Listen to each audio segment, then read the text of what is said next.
Sociedade Digital no ar, a ponte aérea mais tecnológica do rádio, da TV e da internet. Uma ponte aérea hoje que se resume a distância assim, ó, de um braço. Estamos aqui lado a lado, eu e André Miceli. Tudo bem, velhinho? Tudo bem com você? Tudo tranquilo, por enquanto. Que bom. Olha só, André Miceli, no programa de hoje, nós vamos falar sobre inteligência artificial. Você vai nos ajudar a desvendar o mundo do super... Tem isso no Brasil. As pessoas acham que não, mas nós temos um supercomputador. É isso. Você vai investigar este mundo para nós. Mas antes da gente falar sobre isso, eu quero dividir com vocês o que eu comentei na semana passada. Eu tive na semana passada na USP, aqui em São Paulo, no C4AI, que é o Centro para a Inteligência Artificial, que é um consórcio, né, da USP, fomentado pela IBM, que é uma das empresas que deu a largada como investimento, viabilizado também por meio da FAPESP. E eu tive a oportunidade de acompanhar uma série de apresentações que foram feitas lá, conversar com alguns dos pesquisadores, e um ponto central para mim dessa discussão é o quanto o C4AI, mas sobretudo a USP, por meio, eu vou colar aqui porque o nome é grande, por meio do MBA em IA e Big Data do ICMC USP. Consegue promover o quê? Aquilo que nós dois falamos muito aqui neste programa. Uma aproximação efetiva entre a academia e a iniciativa privada. Ou seja, aquilo que as empresas esperam está sendo materializado sob a ótica da inteligência artificial, do desenvolvimento de soluções, ferramentas, enfim, as mais diversas propostas para as áreas mais distintas, dos ramos de atividades mais distintos, tudo isso está sendo aproximado. Eu fiquei muito feliz em conhecer mais e melhor o MBA e fiquei muito satisfeito em fazer que está indo agora para a quarta turma, André. E está indo para a quarta turma com uma demanda muito grande. E aí eu perguntei para a professora Solange Rezende, que é a coordenadora desse MBA, o seguinte: professor, é verdade que essa distância está sendo encurtada de fato? Ou é só uma percepção de alguém como eu que está distante dessa realidade aqui da academia? A gente conversa com todo mundo, mas a gente está fora desse universo. E ela disse assim: Aros, não é uma percepção errada. Isso está acontecendo. E ela nos explica o porquê.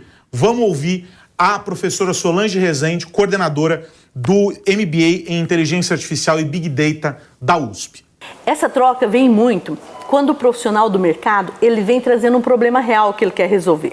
Então ele não quer só aprender IA, ele já quer resolver algum problema que ele tem. Ele traz uma demanda. E essa demanda que o profissional traz, a gente atende ela durante esses 15 meses de formação, em momentos específicos, porque a coordenação do MBA indica um orientador que vai acompanhar. Este orientador é um orientador que já tem a competência voltada para atender aquela demanda, e o aluno, ele trabalha nessa demanda, ele resolve esse problema real que ele trouxe. Ao final da solução desse problema real, ele é transformado no trabalho de conclusão de curso do aluno. Então, com isso, a proximidade entre essa formação e o mercado ela é muito grande. E é isso que a gente quer. Inclusive, um ponto muito interessante é o seguinte: os nossos docentes, que são professores altamente qualificados, trabalham nessas áreas há muito tempo. Nós temos no MBA 25 professores. Esses professores, eles desenvolvem pesquisa de ponta nessas áreas, mas eles dão aula nos cursos de graduação.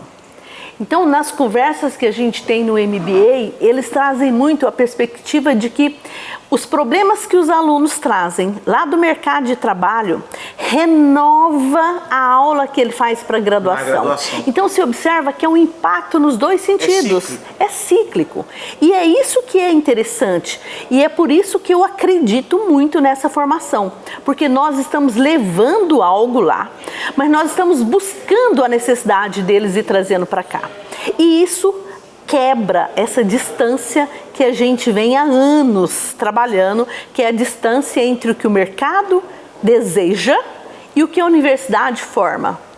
Então, com esse MBA, são mais de 200 alunos a cada turma. Então, são são colocações dentro da empresa. Então a empresa passa a ver a universidade com outros olhos, porque a universidade está formando o profissional dela. Em vez dela investir para formar o profissional, a universidade está formando. Tá? E a universidade também passa a ver a empresa falando assim, poxa, eles estão precisando de coisas que eu já estou desenvolvendo. Eu tenho 39 anos de inteligência artificial. Eu nunca vi essa distância tão próxima quanto eu tenho visto aí nos últimos 2 anos. Eu nunca vi essa distância tão próxima. Então, assim, as pessoas, os profissionais que trabalham na academia, que formam esses profissionais que vão para o mercado, eles estão sentindo isso. Então, quando eles sentem isso, eles já direcionam, o mercado está precisando disso. Por outro lado, esse aluno, ele tem ido mais cedo para o mercado. O aluno do MBA que vem do mercado e vem buscar formação aqui, então a gente olha e fala, oh, espera um pouquinho, lá eles estão precisando disso, mas mais nessa linha, ou menos nessa. Então é uma contribuição mútua. Então por isso que eu acredito muito nesse processo de formação, porque a gente já tem o saber na universidade, a gente já tem o conhecimento, essa é uma competência comprovada que a gente tem, né, e super valorizada internamente, e a gente está tendo uma oportunidade de levar isso para a empresa, e a empresa está tendo a oportunidade de falar assim, olha, ao invés de eu investir e formar o profissional aqui dentro, eu posso ajudar a pagar esse MBA para esse profissional, tá? Que a gente tem muito esses casos, a empresa quer falar assim, olha, eu quero pagar 75%. E ela financia esse 75%, que é bom para todos, né? Sim. Então, os depoimentos que a gente recebe é de um impacto muito grande nessa linha de formação, nessa aproximação. E eu pessoalmente acredito muito nisso. Na sequência dessa conversa muito bacana com a professora Solange Rezende, que é a coordenadora do MBA em Inteligência Artificial e Big Data da Universidade de São Paulo, tive a oportunidade de conversar com o professor Fábio Cosman, que é o diretor do C4AI. E, óbvio, com ele a gente avançou na conversa, não ficou só restrito a esse aspecto da formação e dessa conexão academia em empresas. Falamos sobre vários temas, entre eles a regulamentação de inteligência artificial, que está sendo discutida pelo Congresso, que vários setores estão olhando e estão oferecendo ali o seu quinhão de pitaco sobre como tudo deve caminhar. E eu gostei muito da posição do professor a respeito. Ele diz assim, é preciso organizar. Claro que é. Uma regulamentação ela é sempre muito bem-vinda. Mas ele diz o seguinte, André, ele diz que da maneira como está, tudo está assodado demais. Vamos ver essa conversa com o Fábio Cosman, que é o diretor do C4AI da USP, aqui em São Paulo. O objetivo principal é fazer pesquisa tanto básica, algoritmos e tal, que as pessoas às vezes ouvem falar, sobre a inteligência artificial e aplicações. Então nós temos, só para dar um exemplo, assim, para as pessoas entenderem, nós desenvolvemos, por exemplo, ferramentas para processamento de texto em português, e também para ferramentas para preservação de línguas indígenas. Existem projetos para previsão de comportamento do oceano, para ajudar a navegação em portos. Existem projetos para ajudar no diagnóstico de doenças, por exemplo, AVC e Covid. Tem uma variedade de aplicações que a gente considera aqui no centro como objetivo das nossas pesquisas. E o ponto é justamente esse, é integrar essa ideia, né, do uso de dados, de inteligência artificial, as diferentes áreas do conhecimento, exato, não como algo isolado, ou seja, isso, entregando novas ferramentas para que os pesquisadores desses outros setores consigam também desenvolver as pesquisas deles. É multidisciplinar aqui a atividade de vocês. Sim, é extremamente, eu diria, multidisciplinar. Eu acho que isso é consequência do fato que a tecnologia de inteligência artificial ela é uma tecnologia muito transversal, né? Ela pode ser aplicada em toda uma variedade de áreas, uma variedade de objetivos, então a gente não procura desenvolver ferramentas só para uma particular aplicação, embora nós sejamos inspirados pelas aplicações, né? Claro, então você vai tentar resolver um problema, mas aquilo que você está tentando resolver pode se aplicar a toda uma variedade de situações. Hoje aqui a gente está conversando enquanto um workshop é apresentado a profissionais falando sobre diferentes vieses e perspectivas a respeito de inteligência artificial e Big Data, com ênfase nesse MBA, que é uma das fontes de mão de obra, vamos dizer assim, do centro, ou seja, o MBA fornece pesquisadores e profissionais para vocês aqui. E um aspecto que eu achei muito interessante é o quão próximo, né, a USP e as diferentes unidades da USP estão de empresas, promovendo uma troca. A empresa tem demandas objetivas do mercado, muitas vezes tem algumas dores que podem ser sanadas, e vocês têm aqui algumas das vacinas para esses problemas, ou podem ser o caminho para isso. Claro. Uma das coisas que a gente ouve muito é o distanciamento, em algumas áreas do conhecimento, da academia do mercado de trabalho. E as empresas dizem que têm de investir em capacitações específicas, em formações específicas, para poder ter um profissional com as skills que são demandadas ali. O quanto, na avaliação do senhor, o Centro e a USP, em diferentes iniciativas, consegue reduzir dessa distância e promover essa troca de maneira efetiva? E o quanto isso vem mudando ao longo dos anos, na tua percepção? Não, sim, essa é uma excelente pergunta. Eu acho que ao longo dos anos tem havido uma maior percepção que é necessário interagir com a sociedade de forma ampla, com o setor produtivo em particular. A universidade tem inúmeros canais de interação com a universidade, seja cultura, extensão, pesquisa, inovação. A USP, nos últimos anos, tem focado muito em inovação, e esse particular espaço aqui é um espaço onde se procuram projetos com parceiros. No caso do nosso centro, um dos parceiros mais importantes, principal do ponto de vista da iniciativa privada, é a IBM, né, junto com a FAPESP e junto com o recurso da universidade. Então é um exemplo de como você consegue unir as várias áreas aí para fazer algo que sirva à sociedade, né? Eu acho que essa percepção, a percepção dessa necessidade de interação aumentou muito nos últimos anos.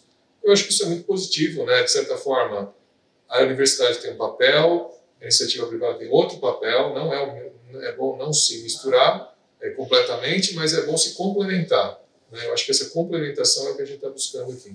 A gente está em um momento em que a inteligência artificial é o tópico que se discute sobre os mais diferentes vieses, né? Um deles é o regulatório. Há uma angústia do regulador no mundo todo, não é só aqui no Brasil, Sim. por encontrar respostas, encontrar um texto que seja uma bala de prata para todos os problemas que eventualmente podem ser causados pela IA, e para que aquilo que é positivo seja ressaltado. Aqui no Brasil a gente tem um texto do senador Rodrigo Pacheco com propostas para uma regulamentação de IA. Ao mesmo tempo, a Academia Brasileira de Ciências ofereceu sugestões. O senhor é um dos signatários dessa proposta, uma das vozes relevantes nesse contexto aqui no Brasil, com um endereçamento específico, com um olhar para o que pode ser feito. E, curiosamente, enquanto estamos aqui conversando, o presidente Lula falou sobre isso, dizendo: olha, já é um pedido meu para que o governo crie um plano nacional para inteligência artificial. Os nomes são muito bonitos, né? Ter projeto de lei, plano disso e daquilo, etc. Mas, efetivamente, para quem vive isso na prática, como o senhor, a gente precisa hoje regular, ou a gente precisa entender mais o que está acontecendo e as perspectivas disso tudo? Não, veja, eu acho que tem dois aspectos aí, duas dimensões. Uma dimensão é uma estratégia, né? Se o Brasil precisa ou não de uma estratégia. Outra dimensão é se o Brasil precisa ter uma lei específica para a inteligência artificial. Eu acho que uma estratégia é bom ter, é melhor ter do que não ter, e é importante que tenhamos, por mais rudimentar, por mais que ainda precise refinar, e nós, na verdade, temos uma estratégia. O Ministério da Ciência e Tecnologia, ao longo dos últimos anos, tem esboçado uma estratégia, e eu acho muito positivo que o governo federal esteja em busca de um plano, de uma estratégia mais bem definida, que deve vir com recursos, que deve vir com toda uma discussão. Agora, existe uma angústia mesmo, eu acho que essa é a palavra certa, para regular, às vezes talvez motivado por um certo medo, um certo receio, mas é importante a população entender que o objetivo das pessoas que estão lidando com a inteligência artificial é ajudar o ser humano, né? Nós queremos melhorar a vida do ser humano, não estamos preocupados em melhorar a vida dos computadores, né? Queremos que o ser humano se beneficie dessa tecnologia. E eu acho que esse medo pode levar a uma circunstância em que você proteja tanto que no fim as pessoas tenham que comprar coisas pela internet de outros países. e prejudicando, assim, o empreendedorismo nacional. Então, eu acho que a legislação tem que ir com mais vagar, tem que ir com calma. Não há necessidade realmente de você ser o primeiro, o segundo, o terceiro país. Eu acho que nós temos que fazer isso maturar até que nós tenhamos uma noção clara da melhor legislação para o Brasil. Eu acho que o Congresso está de parabéns por tentar compreender a situação. Como iniciativa. Entendeu? As iniciativas são válidas. Isso começou com o PL 21, né? Começou com o PL 21, se transformou no PL 2338. Excelente. Muita discussão deve ser feita, mas eu acredito que uma aprovação nesse momento é um pouco, assim, se antecipar um pouco. É cedo demais. É cedo demais, é melhor ter um pouco mais de maturidade para fazer aquilo. Eu acho que, se for bem feito, os países do mundo inteiro vão reconhecer que foi bem feito. E se for mal feito, daqui a pouco nós vamos nos arrepender, com certeza. Para a gente fechar e poder liberar o que o senhor vai falar na sequência do workshop, existe uma percepção hoje maior de proximidade com a inteligência artificial enquanto tecnologia, nas mais diferentes aplicações. Embora ela não seja algo novo, é um campo de pesquisa de algumas décadas. Mas hoje talvez ela tenha encontrado o seu grande momento de interação com as pessoas, né? Ela finalmente chegou no usuário final. Ao mesmo tempo, a gente encontra uma dificuldade da geração que está para compreender o que é e um uso desmedido dessa geração já mais digitalizada, os nativos digitais, dessas ferramentas. Alguns vão dizer que falta uma espécie de um letramento digital, uma educação digital ali, para que as pessoas sejam inseridas nesse contexto. A gente ainda está falhando muito nisso, em formar as pessoas com um mindset orientado para tecnologias como essas, que são tecnologias que viabilizam o nosso desenvolvimento, vieram para ficar cada vez mais?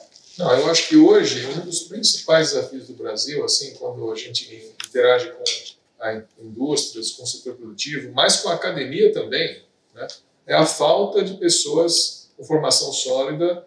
Nós temos muitos profissionais dispostos a aprender, mas que ainda não têm o conhecimento necessário. E eu acho que é fundamental nesse plano, nessa estratégia, em toda essa dimensão aí de planejamento, que se preocupem na formação. Eu acho que tem várias... Essa formação não é uma coisa simples. Existe a formação dos jovens, para que eles assumam as suas posições de forma segura. Existe a formação daqueles que já têm mais experiência, estão ficando para trás e precisam ser retreinados, né? Eu acho que aí é uma situação assim, de certa forma a inteligência artificial está trazendo um risco para o mercado de trabalho, mas você pode usar a inteligência artificial e as ferramentas de inteligência artificial para ajudar a retreinar as pessoas. Eu acho que são pesquisas no mundo inteiro que estão acontecendo, e o Brasil se beneficiaria muito em investir nessa área para a formação, não só dos jovens, mas de toda a população que precisa dessa tecnologia. Bom, quero agradecer demais Fábio Cosma, diretor do Center for Artificial Intelligence aqui da USP, o C4AI, professor também aqui da Politécnica, né? Por esse bate-papo, e dizer que basicamente tudo que é produzido aqui, independentemente de atender a um nicho específico, né, o setor portuário, etc., tem um impacto gigantesco nas vidas de todos nós. É por isso que discutir e falar sobre inteligência artificial dentro dessa perspectiva é fundamental. No mercado de trabalho, a nossa vida cotidiana, é um tema que vai estar cada vez mais presente. Professor, muito obrigado. Muito obrigado. Obrigado a todos. André, este Fábio Cosma, diretor do C4AI, a gente já citou ele aqui no programa algumas vezes, recebemos já alguns pesquisadores que fazem parte do C4AI, e essa visão que ele apresenta de que é preciso discutir mais e melhor, é preciso não entalhar as coisas em pedra, as regras em pedra, porque tudo está pronto para ser modificado a qualquer hora, se aplica não só à questão que envolve inteligência artificial, mas acho que a todos os temas ligados à tecnologia da maneira como a gente vem discutindo hoje, né? Sem nenhuma dúvida, a gente tem feito uma discussão grande sobre o quanto a inteligência artificial pode beber na fonte do que aconteceu nas redes sociais, no que diz respeito àquela expectativa de resultados positivos da influência na sociedade, Todo mundo lembra bem, as redes sociais nasceram como uma maneira de dar voz a todo mundo, de fazer com que as pessoas colaborassem, se conectassem, reencontrassem outras pessoas. E hoje em dia a gente está discutindo fake news, falta de liberdade de expressão, sanidade mental, angústia, ansiedade, enfim, um monte de coisa que não funcionou exatamente como a gente imaginava lá no início. Com a inteligência artificial, a gente tem um cenário muito parecido. Muita coisa boa pode acontecer, mas se a sociedade não usar o que aprendeu nessa primeira etapa para gerenciar o que vai acontecer a partir de agora em relação à saúde mental, à importância do governo, à utilização, por exemplo, de marcas d'água para identificar o que é ou não é real, enfim, de que maneira a gente vai usar a inteligência artificial para que ela, de fato, seja uma ferramenta, seja um copiloto, como gosta de chamar o Satya Nadella, CEO da Microsoft. A gente precisa aprender essa história. É uma boa expressão. A gente precisa entender como fazer isso. Vai ou não vai tomar postos de trabalho? O professor Scott Galloway falou uma frase que a gente repete aqui, eu já repeti algumas vezes: você não vai perder o seu emprego para a inteligência artificial, mas para alguém que aprendeu a usar a inteligência artificial. Esse é o ponto. Então, essas sutilezas e nuances que vão acontecer a partir de agora, elas precisam ser vistas. E a gente tem bastante jurisprudência, para usar um termo jurídico, para nos ajudar a desenhar o que vem pela frente. E essa visão do professor, ela faz muito sentido. As coisas podem mudar muito rapidamente. A aproximação entre mercado e academia ajudam nesse processo de amadurecimento e de pragmatismo também. E, no fim, tudo é teste, né? Claro. É a gente entender o que está dando certo, modelar, porque nem sempre aquilo que não deu certo agora significa que tudo falhou, que tudo está perdido. E a gente deve eliminar aquilo como possibilidade. As coisas precisam ser modeladas, né? A gente precisa maturar um pouco mais. Agora, quando a gente fala sobre inteligência artificial, a gente necessariamente está falando sobre algo, uma ferramenta, que precisa ter por trás dela, como engrenagem para funcionar, uma capacidade de processamento, ou seja, o hardware que vai performar, que vai dar performance para que esse motor de inteligência artificial consiga rodar, precisa ser robusto. A gente está falando de uma capacidade de processamento que vem sendo desenvolvida. A NVIDIA fez anúncios agora, né? A Intel recentemente também, ou seja, todo mundo buscando o estado da arte, da performance, para conseguir entregar uma melhor experiência.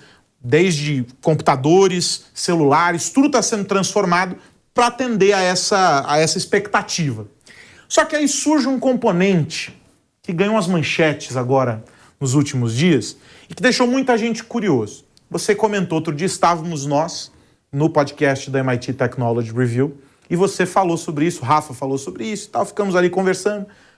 O supercomputador brasileiro, que foi batizado de Santos Dumont, fica localizado lá na Serra, né, do Rio de Janeiro, em Petrópolis. E ele sozinho tem a capacidade de alguns milhares de computadores. Não estamos falando de uma porção, estamos falando de milhares de computadores somados para dar conta do que este supercomputador faz. Algumas pessoas vão fazer piada, vai virar meme na internet, o supercomputador brasileiro, aquela coisa, mas é quase que um complexo de vira-lata. Sem nenhuma dúvida. Um supercomputador ele é importante para 1 milhão de coisas, talvez mais do que 1 milhão de coisas. A minha pergunta para você é a seguinte, André Miceli: por que é que nós temos um supercomputador aqui no Brasil? E por que é que nós estamos aumentando a capacidade dele agora até o final desse ano? É um processo já de investimento para isso acontecer. Legal. Primeiro, é importante a gente entender o que é um supercomputador. Vamos do começo, isso. Como diria Jack, vamos por partes. Um supercomputador tem a capacidade de processar alguns petaflops. Traduz. O que isso significa, Carlos Aros?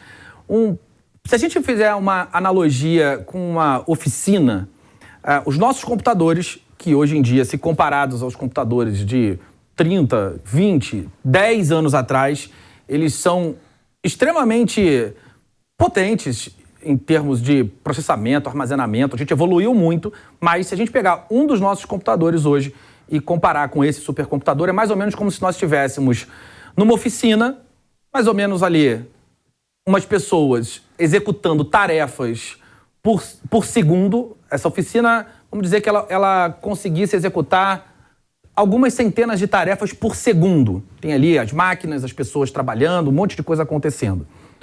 Um supercomputador, por segundo, é como se fosse uma mega fábrica executando 4 quatrilhões de tarefas por segundo. De algumas centenas para 4 quatrilhões. É uma 4 quatrilhões é uma quantidade que só o tio Patinhas é capaz de saber o que é. Pois é difícil quantificar isso. É muita coisa. É muito difícil quantificar isso. Mas se olhar para centena, milhão, bilhão, trilhão, quatrilhão, são 4. Né? É uma desproporção, um volume muito grande. E ele serve, basicamente, grande parte da sua aplicação está em estudo de cenários. Então, ele coleta muitas variáveis, como, por exemplo, previsão de catástrofes, ou coisas mais simples como a previsão do tempo, propriamente dito.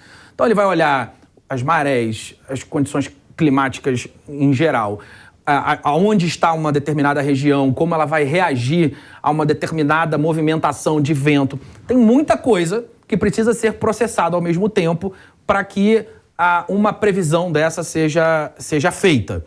Um supercomputador consegue juntar essa quantidade de variáveis e te dar respostas em tempo hábil de correção. Por exemplo, o que aconteceu agora no terremoto na Ásia. O dano teria sido muito maior se ele não tivesse sido previsto.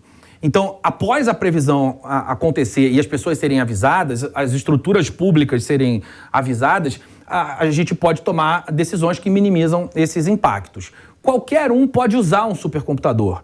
Você pode submeter num formulário o seu projeto para lá. Então, se você tem muitos dados e cada vez mais nós teremos muitos dados, a gente está coletando dado o tempo inteiro, todos os dispositivos eletrônicos, as câmeras, os dispositivos que estão conectados através de internet das coisas. Então, drones, cardioversores, quando a gente está falando de saúde, bombas de insulina, tudo isso vai gerando dados para que essas informações sejam processadas. Imagine, por exemplo, um laboratório que está propondo fazer alguma pesquisa focada em saúde e que vai usar aqueles relógios inteligentes que os atletas utilizam quando estão fazendo as provas.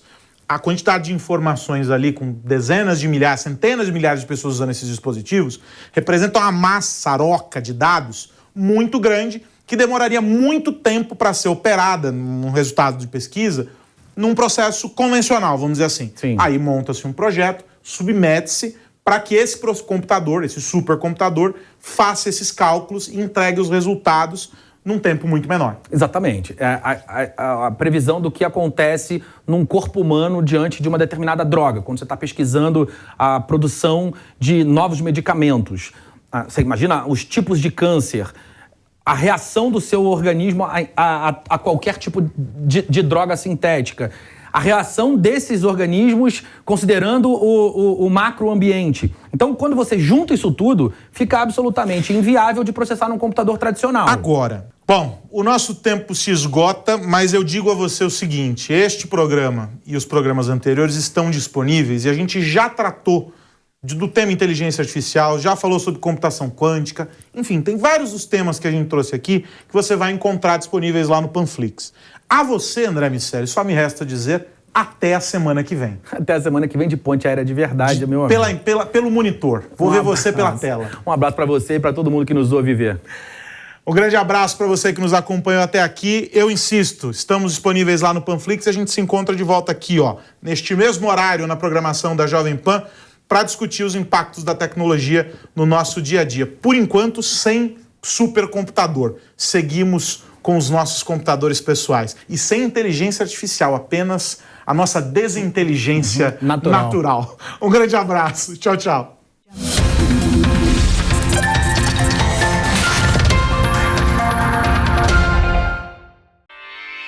Realização Jovem Pan News.